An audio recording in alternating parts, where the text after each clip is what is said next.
maabangan, ma-entertain sa lahat ng mga prepare ng mga kapamilya artists nila kasi syempre lahat excited, lahat na-miss yung mga kapamilya sa Canada. Marami doon first time na magpa-perform, marami doon matagal na hindi nakabalik. So I'm sure lahat nagkita. Pakikita po ni Ana doon. Oh, ang galing. Galing.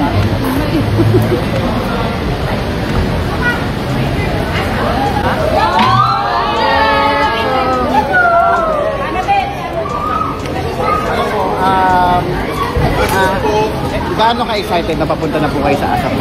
Una sa lahat, kamote ako hindi makasama dahil yung passport ko kakukuha ko lang Kala ko magro-roro ako papuntang Vancouver. Pero ngayon sobrang saya ko na dahil makikita natin yung mga kapamilya natin sa Vancouver, mapapasaya natin sila. Kaya naman, see you there.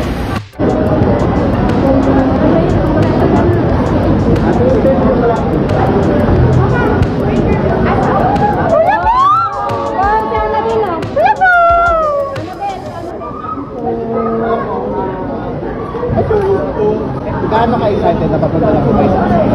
Una sa lahat, kamote ako hindi makasama dahil yung passport ko kakukuha ko lang Kala ko magro-roro ako papuntang Vancouver.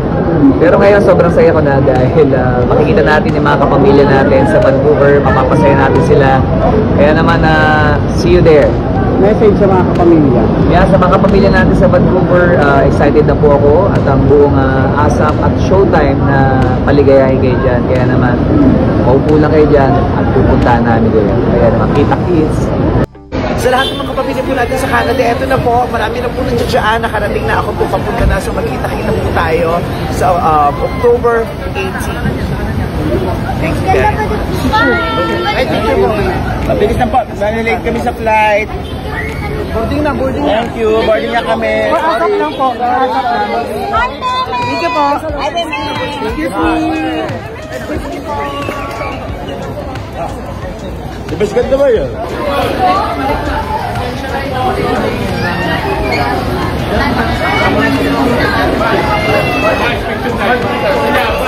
Hi, Meme!